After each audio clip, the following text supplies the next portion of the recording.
I'm just going to take a minute here, make sure everything, they're still syncing. It takes a minute or two before it shows up. And I'm live. Yep, here we are.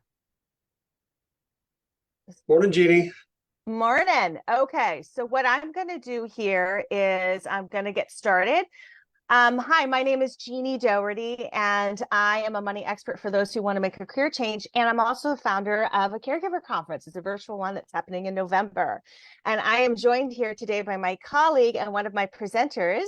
His name is Tom. Tom, would you like to introduce yourself? Sure. Thank you, Jeannie. Tom Repsinski. I am an attorney with the law firm of Offit Kerman. Admitted to practice in Maryland, D.C., and Virginia, but do estate-related elder care type things anywhere you need me to do it for you. Happy to be a part of this morning. Thank you so much. Okay, so one of the things that I wanted to share today was really talking about how seniors, but also the caregivers can be taken advantage of by scams. It happens all day long, and if we are not aware of the signs or the symptoms, we're the ones who kind of get nailed. So first and foremost, I want to define what the heck is a scam, because I have literally said, I think you're being scammed, and people are like, no, I don't think so. And you're like, yes, you are. Let me tell you why.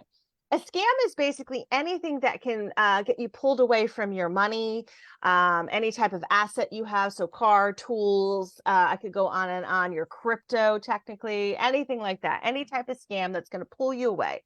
And how does a scam happen? Could be an individual, could be a family member in some cases, maybe not super close, but a family member.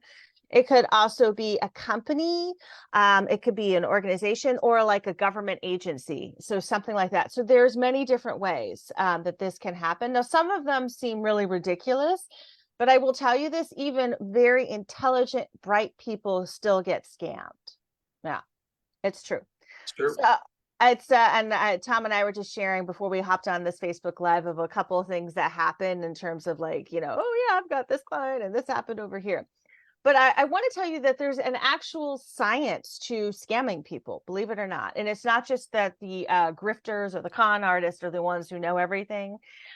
There's actual people who are studying this all day long. So there's this thing called social engineering, and it is basically a way of trying to get the target, which could be you, it could be me, it could be any of us, being sort of influenced in a series of tasks or behaviors, so that what will happen is we will divulge our personal information. So this is sometimes it looks like a password reset. Does somebody log on in some part of the world that you've never seen before?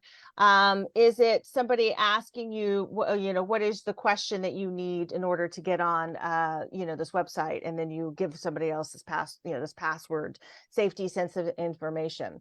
It can also be really simple stuff like, if you pay with one card and all of a sudden you switch to another card, somebody's going to notice that if it's an in-person scam. If you have a purse, that would be me. Some men have purses too. But if you have a bag that's carrying your valuables, if you leave it open, people will notice that. Oh, you seem to be very trusting. Or, oh, I don't care. I actually knew a lady that she often kept, I kid you not, the keys in her car unlocked with her purse wide open with cash. She said she didn't care if somebody stole from her. And I was like, you will until it hurts. Until they take the car, the cash, and everything, She did have her cell phone. That was the only thing she had on her. So I just share that kind of stuff because things can happen. And on top of that, we get into our patterns, into our grooves, and we want to trust people. And so we find connections, and then we think, oh, this person's wonderful, and it goes on and on and on. The idea of human hacking is to get us as humans to give out our information. So this is a lot of times, I don't know if you heard, Tom, about the Zelle scams. Have you heard about these?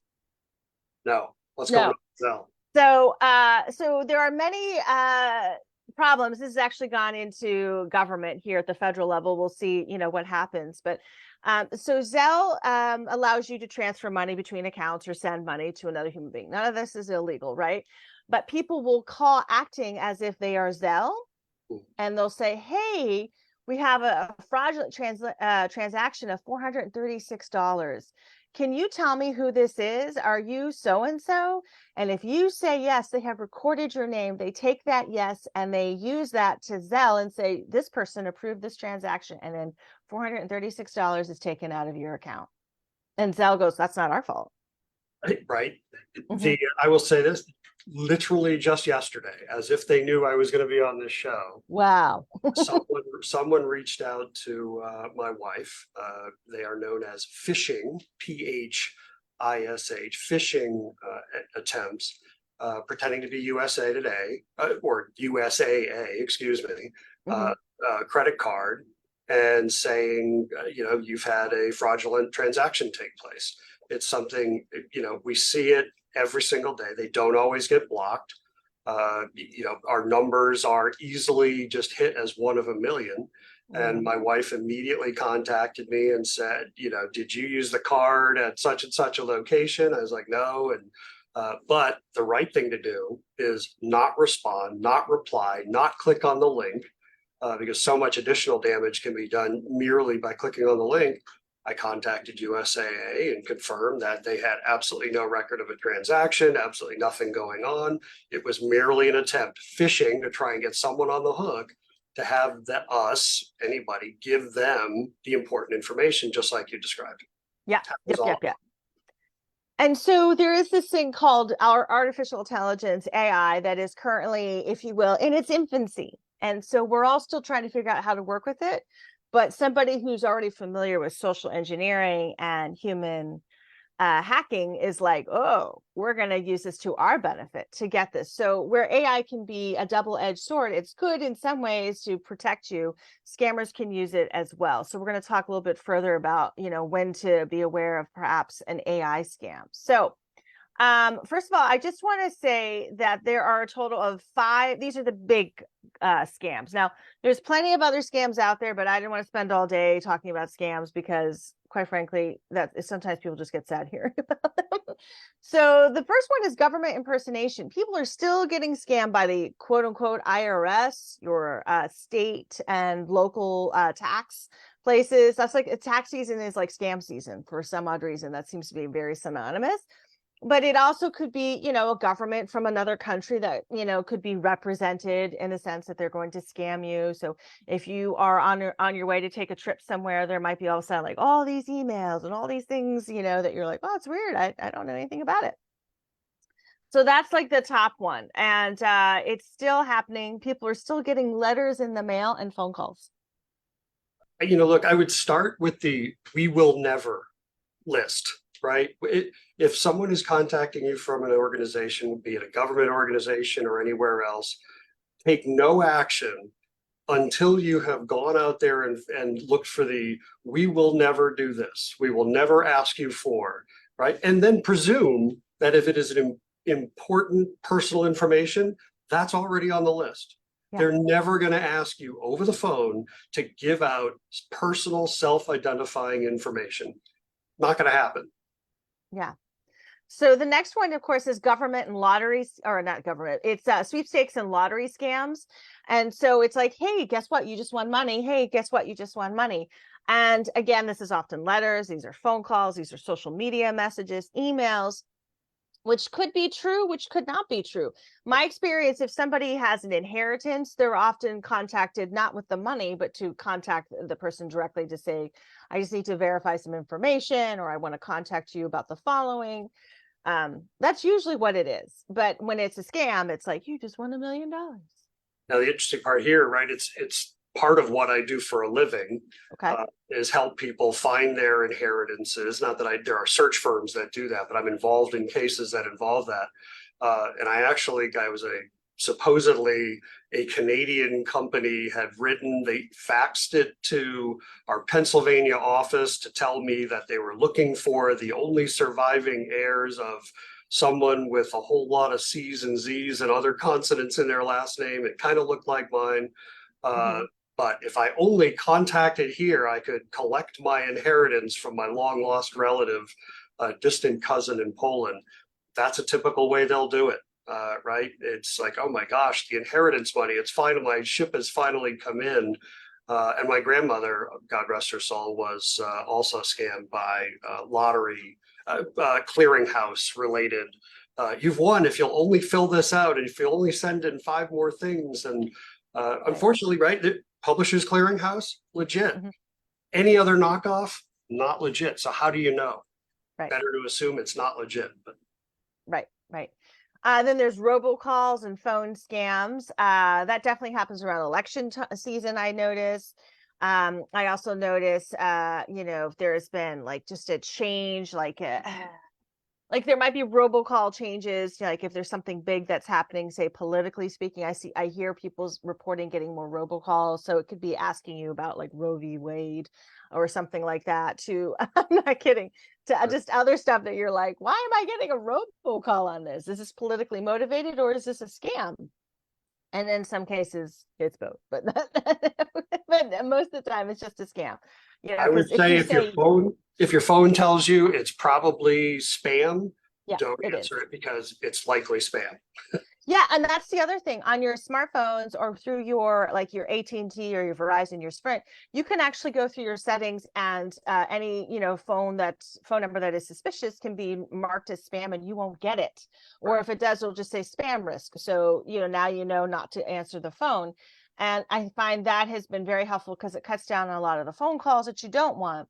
But it also just kind of creates that extra barrier. Oh, it's a spam call. I don't have to worry about it, because if Sure. they were going to leave me a message, they would have. But apparently, no, it's not. It's just a fax machine going off. That's true. Computer tech scams are number four. Like people get scammed all the time. And I feel like the days of like ransomware and malware, they're still out there. Oh They're yeah, just not as big, I think, as some of the AI scams that are showing up, because AI can look like your family, can look like your friends, can look like you. that's right. In addition, it may be one of the ones that we're leading to, but the QR codes now Hmm. are the latest iteration of what, if you've been trained at all, it's to avoid the link, right? Don't click on the link. But QR codes are exactly that. You don't hover over them. If you click on a QR code, it's going to take you somewhere the same way a link does. And so now what's happening is people are simply superimposing bad QR codes on, like if you saw a sign or you went to a restaurant, double check, right? Is the QR code on the tabletop the one that they put there for the menu? Because it may not be, and it may take you to some place that's going to infiltrate your phone. And next thing you know, somebody's got all your personal information. So be wary the QR code that wasn't handed to you by the waitress or wherever it is you're going. That's the latest and greatest from what I'm seeing. In addition to the AI, Wow. Yeah, it's always something. It's amazing. What again, this AI thing, what was supposed to be easy and make it faster is also an easier way to scam and con people, or just, what was that thing that people used to swipe their credit cards, and at the same time all of their credit card data would go, when you're out to eat, to some ring. So this is the other thing I want to point out to people. A lot of times when people are scamming you, like when you think it's just one person, it's usually a ring. So there are all kinds of fraud rings all over the world that interact. So it's not just people in Africa or Iran, it's like all over. So when I see, when people are like, massive theft is happening, you see people running into a store, grabbing stuff and running out. That's an example of a ring in action. Even sure. if it's two people who show up to do the thieving, it's a ring in action. And it's the same thing with this scamming stuff, particularly when we get into bigger stuff that's online or the AI. This is a ring of people that are doing this. And do they know what they're doing? Yes. Do they have a problem with it? No. So, again, it's part of that, interpersonal boundary. You want to keep those people away from you so you don't fall for it. Okay. So this is the grandparent scam, which I was pretty shocked to find out, but it does happen. Like nowadays, people can call you on your phone, and it'll say it's coming from what you think is your friend or your family. But in this particular case with this grandma, she got a call, which she thought was from her granddaughter, and it was unfortunately a pretty nasty scam. They said that they had kidnapped her, and if she didn't give them $10,000, that was it. So, thankfully, grandma called her daughter, who was, an adult, who was like, "What? No, she's fine. She's here in the house. What are you talking about?" And she's like, "No, no, no, she's been kidnapped." And so, not only did it upset the grandma, It clearly upset, her daughter and her granddaughter. And unfortunately, she had given the money away and she was waiting to find her granddaughter. She didn't call her daughter Yeah, soon enough.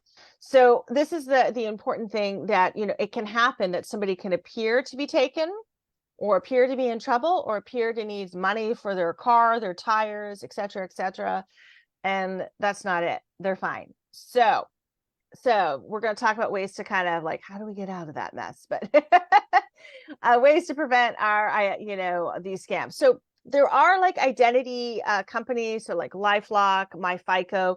Those are companies out there that kind of protect your identity. If you get somehow attached to something, like, somebody opened up a credit card, account in your name or something like that. So, or they'll make sure that it's really you, like if you're applying for a loan for a mortgage or to buy a car.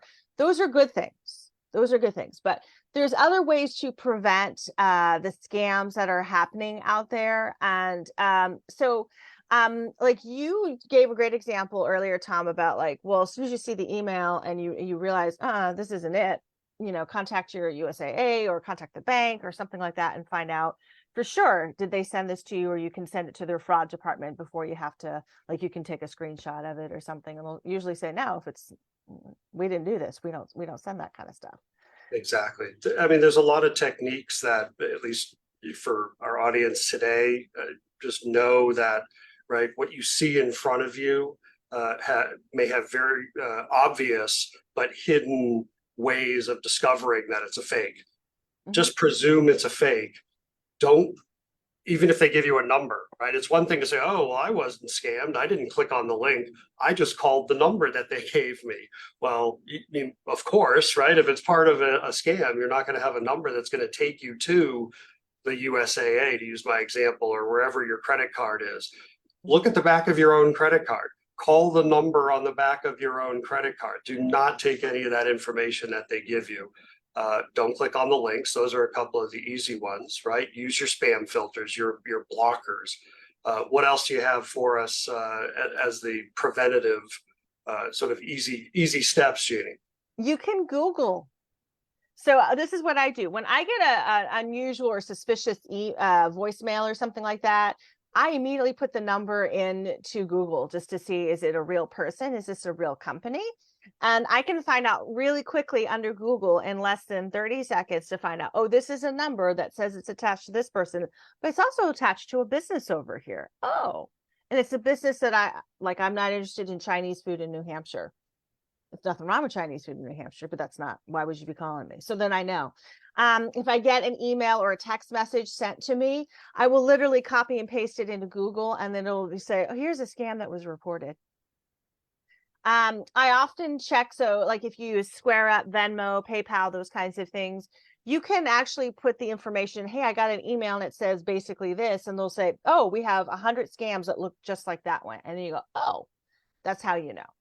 But I want to get back to more of this AI thing. If somebody's in danger, and then before you give them money, I want to say really clearly that you can have a safe word between you and any other family members, and so that people know that you're safe. So it might be as simple as, we've gone boating, then you know that the person is safe. Or it could be pizza. We always eat pizza on Fridays. And then they're like, oh yeah, you are fine. So it's picking a safe word. And I give you like really simple examples. Other times people are like, is it, like throat soother or something like that. I mean, I'm just coming up with random ideas, but whatever it is to make sure that the other person knows that you are safe. The other way to do this, of course, if you've got somebody on the line, is if you can, contact another family member and have them contact this family member and say, are you okay? Are you safe? Grandma's got this, person on the line saying that you've been kidnapped and she needs to give him $10,000. And they might be like, no, I'm fine. Which Great is really call. important if you are younger, to respond to your phone calls and your text messages and You're your right. emails.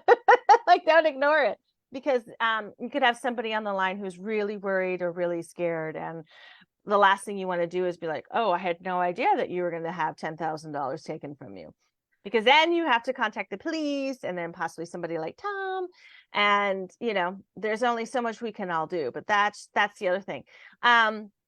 I also encourage people to, not open emails from people you don't know, and be careful with any links or website addresses.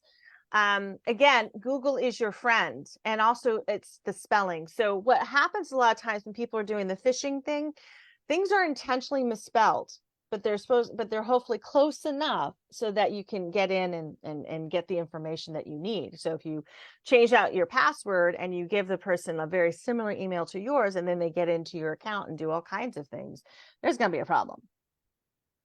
It's true. Oftentimes, it is that masking. It's the pretending to be someone close to you, whether it's work related uh, Mhm.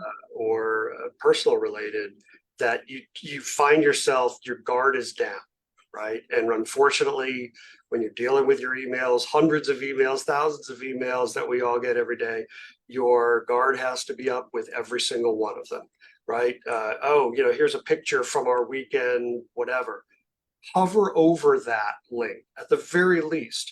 If there is anything suspicious about the link, what you'll find frequently, one thing to look for is look at what comes after the dot. Instead of the .com or the something US or US. .co or right. Yeah, anything that's like a 2-digit or 2 letters is probably a country code, Right. right? It's probably something coming from somewhere else pretending to be. And if you see a 2-letter end of yours, assume that one's fraudulent, right? That one's coming from another country, masking itself as something innocent because they thought they could get you on a quick hook. Yeah, exactly. Totally. That's very true. And it's important to use what we call strong passwords, which isn't, use one password for everything. Oh my, that's a bad one. But that's really important to use the strong passwords. It's important to change them as often as possible. It's also important to understand using what we call double identification. So if you change your password, you might get a code, sent to your phone. Can that match up? Or if it's YouTube, well, they'll send you to your YouTube page with a Gmail thing, whatever, something like that. Those are ways of doing it. Also, you can sign up for recovery codes. And it's very important to get those because I can't tell you how many small business owners I still run into who will tell me like, oh, yeah, I got locked out of my Facebook account. There wasn't anything I could do, or my Instagram account. And now these people are scamming all over the place.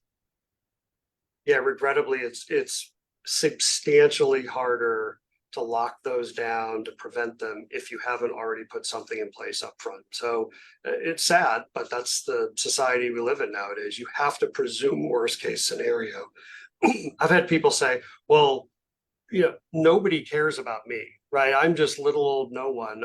They're not going to be coming after me with it. Right.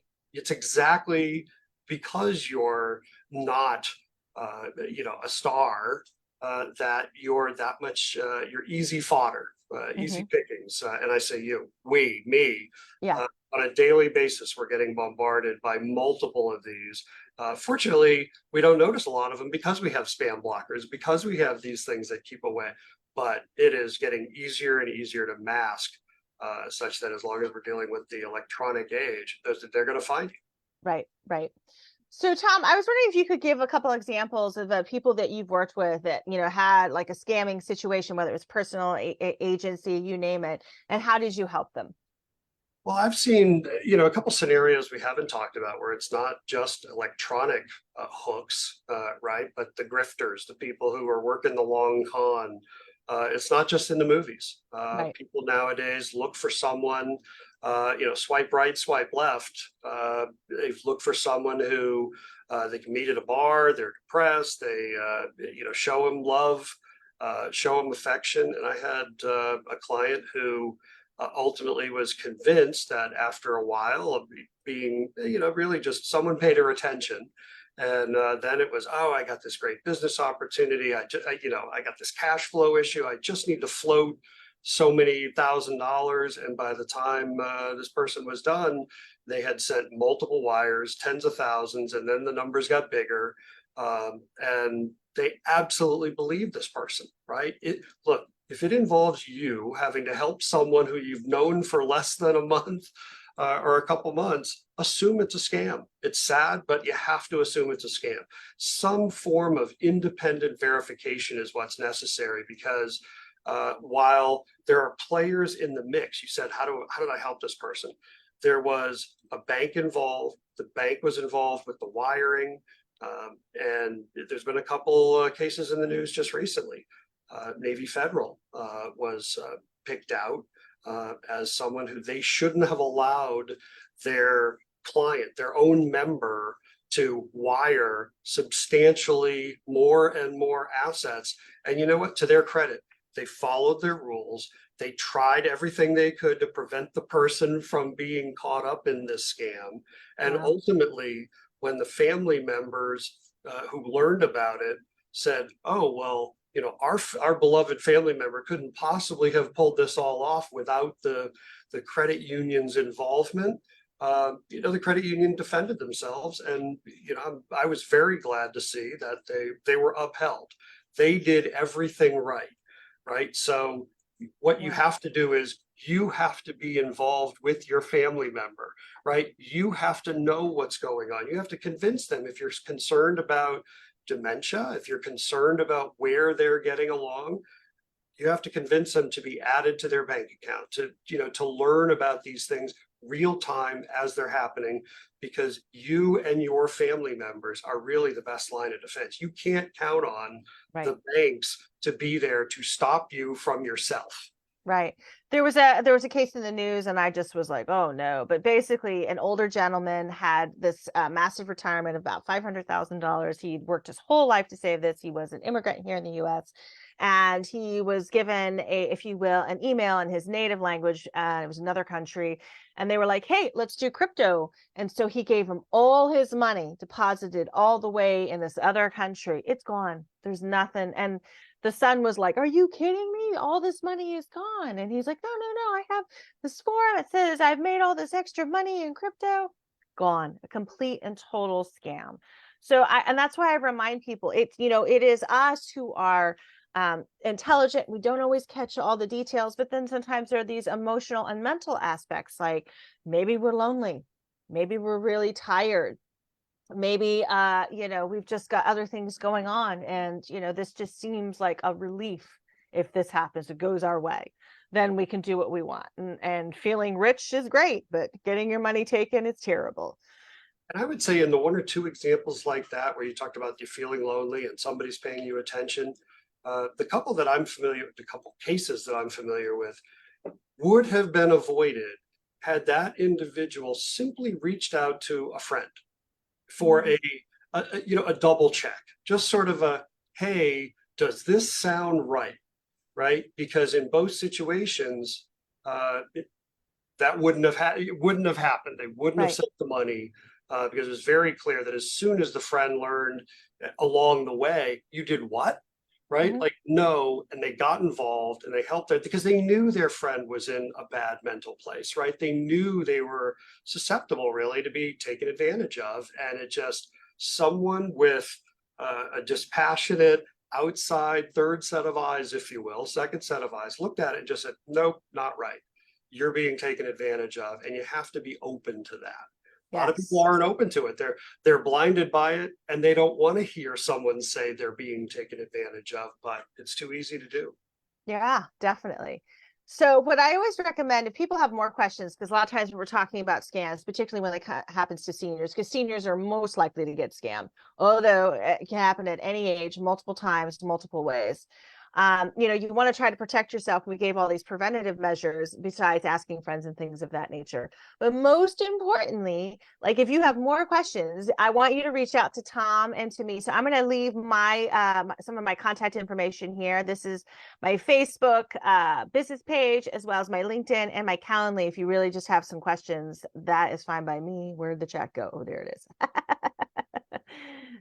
And I'll put it in that comment section if people are like, "I didn't see it in the chat." It's fine.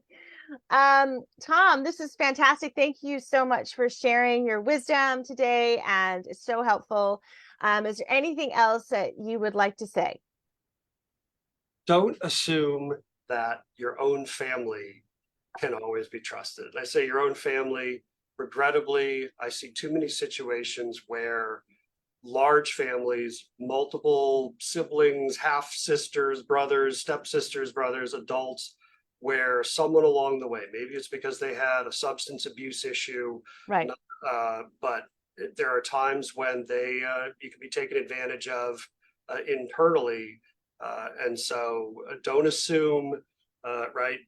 Share with your loved ones your estate planning documents, things like that, because sometimes things make their way in there that maybe they're a scam, maybe they weren't on purpose, right? Maybe it was a typo, right? Leave aside the scam. But sometimes it just doesn't go the way you think it has gone. And people go on for years and years and years believing that everything's okay. And then when someone passes away and you finally take a look, you realize it's too late to do anything about it. It's not too late to do something about it today, right? Exactly. Reach out to the loved one, convince them to, share, or if you're the one, share your own estate planning documents. Let somebody else give it a set of eyes. Sometimes mistakes are made. Sometimes bad things happen to good people. And sometimes it's from people who are close to you never thought would do it. So Yeah, I just want to say this is a sobering statistic, but 30% of all seniors are scammed by an internal family member. unbelievable. Well, it should be believable because I see it enough that it shouldn't surprise me that the number's that high. Yeah, there's all kinds of things that are happening. Yeah. All right, Tom, thank you so much. You've been an absolute pleasure to have today, and so excited. So, all right, I am going to, let's see here. Yep, stop.